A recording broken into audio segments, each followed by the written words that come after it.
আগামী বাংলা নববর্ষে নতুনভাবে আত্মপ্রকাশ করতে চলেছে টলিউড ফিল্ম ইন্ডাস্ট্রির অন্যতম অভিনেত্রী দেবলীনা দত্ত।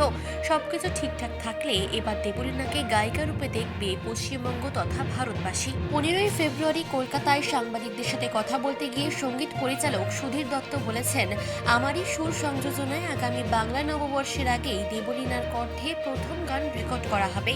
সুধীর দত্তের পাশে দাঁড়িয়ে সঙ্গীত পরিচালকের সুর মূর্ছনা সম্পর্কে খুল্লা নিজের ভালো লাগার কথা জানিয়েছে অভিনেত্রী দেবলীনা দত্ত। তিনি বলেন, সম্প্রতি তোর নামে নীলখামে নামাঙ্কিত মিউজিক ভিডিওতে সঙ্গীত পরিচালক রূপে অনবদ্য সুর সংযোজনা করেছেন সুধীর দত্ত। বলে রাখা ভালো, গত 8ই ফেব্রুয়ারি মিউজিক ভিডিও রূপে ডি সুধীর প্রোডাকশনের ইউটিউব চ্যানেলে মুক্তি পেয়েছে দুটো বাংলা আধুনিক গান, যথাক্রমে তোর নামে নীলখামে এবং চল পালাই। সাংবাদিক সম্মেলনে উপস্থিত থেকে তোর নামে নীলখামে নামাঙ্কিত গানের গায়িকা রাখি দত্ত জানিয়েছেন, আশা করছি ডি সুধীর প্রোডাকশনের ব্যানারে আমার কণ্ঠে গাওয়া এই গান আবারও জনগণের মনোরঞ্জন ঘটাবে। শুধু তাই না, সকলের গ্রহণযোগ্য হবে বলেও আশা রাখা যায়। প্রত্যেকটা ক্ষেত্রে আমার সবকটাই শিশু সন্তানের মতো, আমার কোনটা বড় কোনটা ছোট আমি বলি না। প্রথম আমার যখন সৃষ্টি বলে আমার সিনেমাটা শুরু হয়, তখন আমি রেডিও মিষ্টি অ্যাওয়ার্ড করেছিলাম প্রত্যেকটা গান।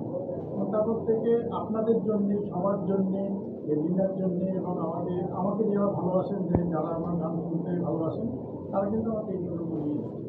তো সেই জন্যে আজকে বা কালকে বলে না, আমি সবসময় তাদের আপনার ভবিষ্যৎ পরিকল্পনা সম্পর্কে যদি একটু কিছু আভাস দেন। দায়িত্বটা আরও বাড়িয়ে দিলেন আপনারা, কারণ এরপরে আমি আমার আরও একটা সিনেমা আসছে বাচ্চাদের নিয়ে,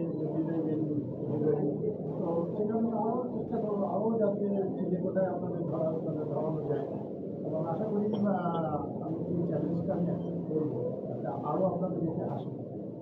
আদ্যপ্রান্ত প্রেমের গান, এবং আমরা সবাই যারা এই গানটার সঙ্গে যুক্ত, সুদীপদা, রাখি, আমি, রাজ বর্মনকে আমি ব্যক্তিগতভাবে খুব একটা চিনি না, ওরা কিন্তু গিয়েছেন খুব ভালো।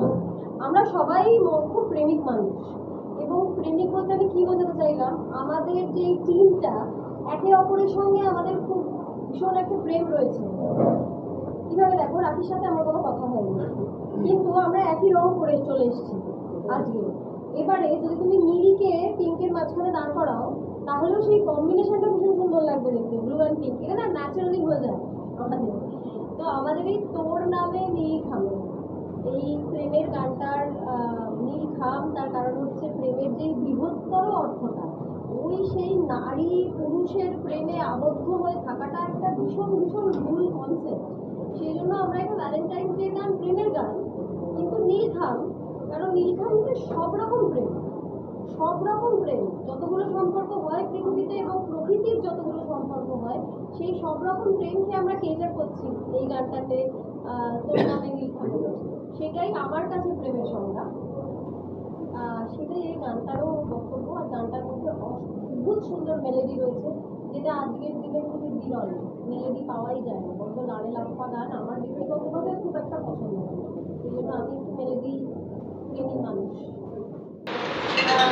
এটা আমার কাছে অনেক বড় একটা পাওয়া, যে প্রেমের মরশুমের মধ্যে প্রেমের গান আমার দর্শকদের জন্য উপহার দিতে পারি। এটা আমার কাছে একটা বড় পুরস্কারের সময়, এবং সেটা সম্ভব হয়েছে সুধীর দত্ত, আমার হাজবেন্ড, এবং আমাকে গান গাওয়ার সুযোগ দিয়েছে। ভবিষ্যৎ পরিকল্পনা প্লেব্যাক সিঙ্গিং তো এটাই আসল, ছোটোবেলা থেকেই টার্গেট ছিল, এবং সেটা যাতে বাড়ে সেই আশীর্বাদ করুন আপনার। কলকাতা থেকে তমাল তারো টুটুর রিপোর্ট, চেতনা বার্তা, জেগে থাকে, জাগিয়ে রাখে।